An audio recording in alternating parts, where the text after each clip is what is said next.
How's it going, boys? My name is SlayerKey, and today I'm on the right side of your screen. We're going to be going over Raze. I know there's a bunch of guides out there, but I promise you none are like this. I've played Raze since a beta, I've taught many Razes as a coach, and I've really come to understand this boombastic agent. In this video, I just want to change the Razes that I see. There's a lot of very common mistakes that Razes make, a lot of impact they miss out on. And I want to kind of unlock some gears in your head for this agent so you can pick her up, or if you already have her, you can understand some different ways to play her to get that Raze mastery that we all want. So I'm going to hop into the range real quick. Let's take a deeper dive. So the very first thing I want to show with Raze, and I think that's the most important, biggest change I want to see, is using the satchel to take fights. Now you're probably wondering, what the hell does this mean? Just means chuck the satchel where you think someone's going to peek you. This is because when they run into this area, you can just launch them up into the air. So if you think about it this way, let's say like I'm playing this close corner and I hear someone running around here and they're trying to peek me here. All I got to do is chuck a satchel on the ground like this as they're coming around it, and then pop it and peek with it. It's super quick to pop. You can literally insta pop. You can pop it mid-air even. So these satchels are very, very risk-free. Very quick to throw down, and they can heavily throw off the movement. So let me show what this looks like from this guy's perspective. Oh, I see you. Oh, I'm flying. It's really that simple, and I wish more people use their satchels in this way. I think it's the easiest way to get impact with Raze. Now the next thing is, when you're doing your ult, you don't need to do some crazy double satchel on sight type thing. I mean, a lot of times you can get good value with a single satchel in your ult. And you don't need to know how to do this crazy double satchel movement to get on top of things. So one thing I would really recommend is just understanding that to throw a good satchel, you basically just like need to be in front of it like this. So if I'm trying to go this way and I just do this, it's a straight line and that's good enough. So let's say I want to like ult out this door here. I just throw a satchel here and then I run in front of it. It's not perfect, but it pretty much gets me most of the way. So a lot of people like to overcomplicate these satchels, but just remember, it's basically that. Like if you practice this movement, you're 99% of the way there. The next step to practice is throwing it more like a diagonal like this. It's basically the same thing. It's still really, really easy. But you just have to be comfortable understanding that like it's just a line. It's like, okay, I want to go through that door. I just have to get on this line. And I get sent through the door. Point A. And then I'm point B, just like that. Boys, if you're enjoying the content and interested in getting yourself some nice benefits while also supporting this channel, you can click on the link in the description where we have 3 options, all with the help you might be looking for. Thank you so much and enjoy the video. One more thing I want to cover is, if you're playing on site and there's a lot of people coming out, you never want to do this crazy satchel that I'm showing you here to ult them. You don't want to send yourself out in the open or even in retakes. So I'm going to go ahead to go through this portal and show you guys a few examples. So one thing I want to show with the ult is, let's say I'm retaking. A lot of times you can just throw a satchel at the ground, stand on top of it, pop your ult, and just go straight up and catch someone and then fall right back behind cover. This is like a super safe way of ulting. And it can be a really nice way just to go for a pick, especially if you know that they're more in the open. And don't forget that there's a lot of like open trajectories that you can find for Raze's nade that really open up this site, or that can really cover an area. For example, I can throw this nade back site here, and that'll allow me to push up this area without having to worry about backside. The entire purpose of a lot of Raze's utility is so you don't have to worry about an area, or so you can really threaten an area. So if I'm nading backside, I'm either trying to fight the people who are running out from the nade, or I'm trying to focus another area. Okay, so I'm nading backside, and I'm fighting the players that just got naded, they're coming out, or what I'm doing instead is trying to find a different player. So let's say I'm going here, and then I'm running out here to maybe fight this next section, and try to fight these guys. Let me show you another example.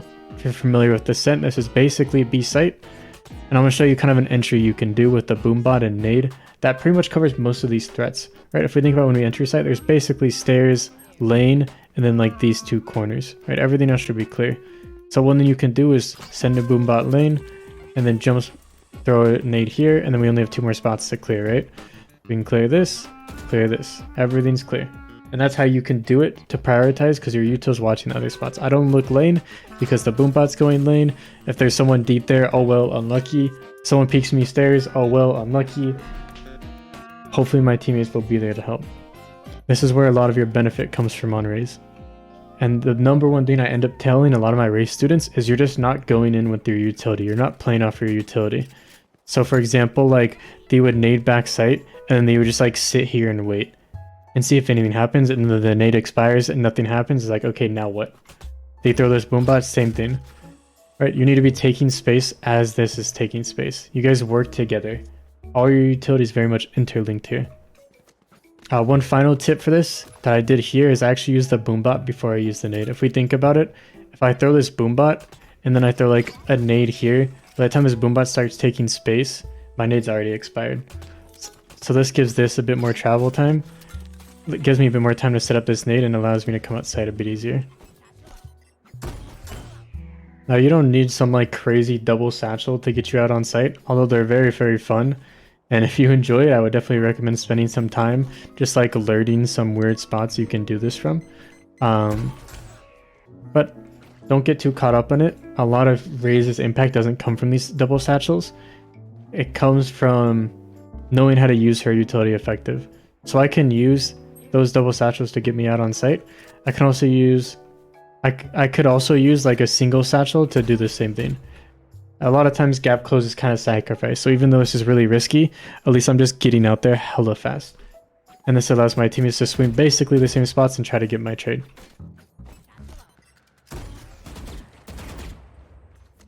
So I would never be afraid to just send it on site.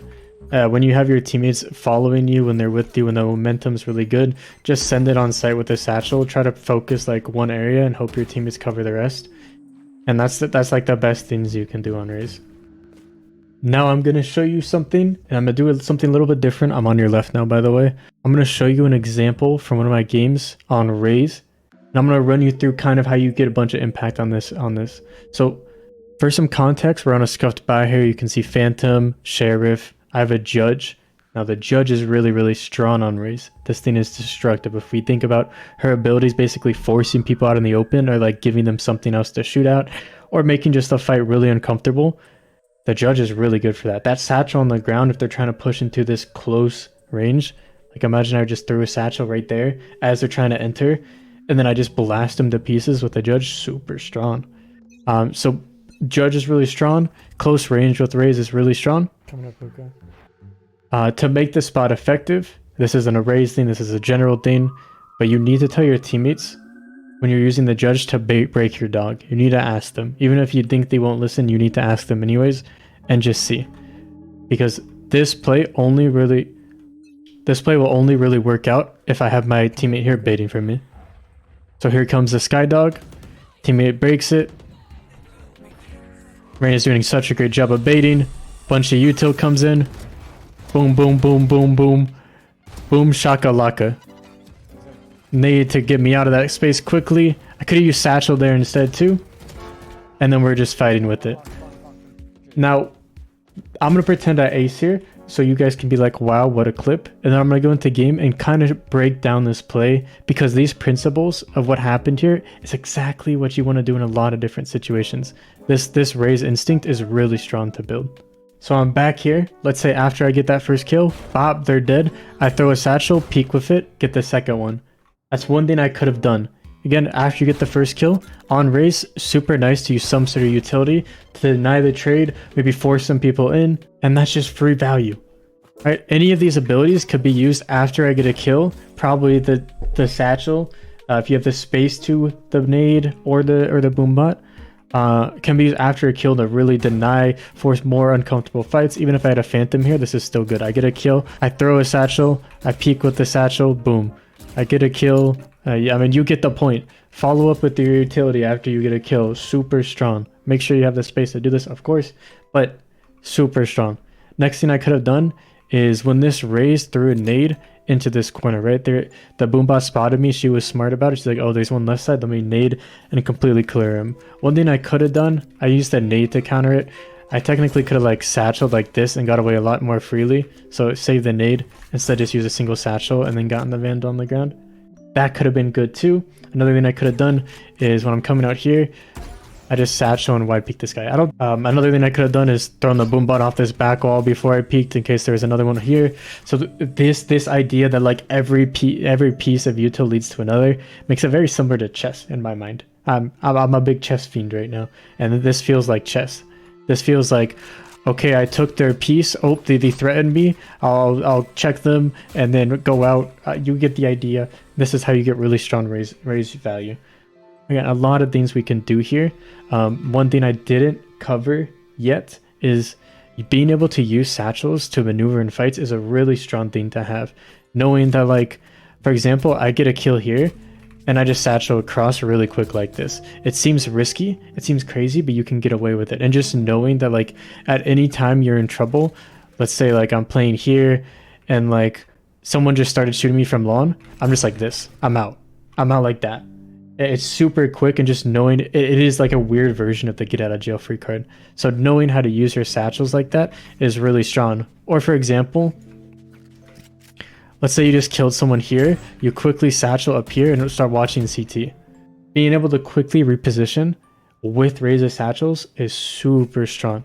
You can do so much cool stuff with this, and this can actually go for like both ways. Let's say I want to peek lawn, like maybe I just know there's one lawn. In my ideal world, we throw like a boom bot off this wall first, and then we peek with it like this, and that's super fun. But like if we get in trouble when we do this, like we just go back. Like look at this, I'm just flying. I'm like an ice skater. Oh, real quick, bonus tip time. Bonus tip time. Practice your nade trajectories. For example, on bind, I know if I aim at this top vent thingy here, if I just aim here, it'll land perfectly backside. And that's exactly what I want to happen every time. So I know when I am entering here, I just throw it off this. And it's not a crazy specific lineup. Another thing I know is, so knowing some nade lineups that just full clear things is super, super helpful. Raze's nade is actually affected by your movement. So if I'm running and throwing, it's going farther. If I'm walking back and throwing, it's going closer. So if you're trying to do some like weird lineup thing, or you want it to land in some specific spot, it might be better to do a run throw or a walk throw. I would recommend going into customs and just practice general spots. Like, how do I get this to land backside? For me, I always start on this vent. Maybe I want to do a run through of CT to make it come in really fast, so I just chuck it like this. It's good to keep this in mind. I would practice these like nade trajectories so you can get a bit more comfortable, because you're not always going to have the chance to like throw this. Like if I want to throw something CT here, that's going to be perfect if I don't do a run throw. And that's good to know, because before I threw that, I thought I would have to do this type of nade. But I see if I walk back and throw it, it actually lands on the tube and it's very bad. But maybe if instead I'm like here, so I'd get a little bit comfortable with this, you know, like, okay, where do I have to throw my nade to have it land in like a general good spot that I want it to? If you're still having trouble getting impact with her, I would definitely revisit this video. If you have any questions, comment them down below. I'll take a look at them. Anyways, that's it from your boy. I hope you guys enjoyed this all-in-one Raze guide, better than anything else out there. You know anyone who wants to learn Raze, you know what to give them. Thank you for watching. Like, subscribe, all that jazz, and leave some other agents you'd like to see down below. Stay safe out there. Bye bye.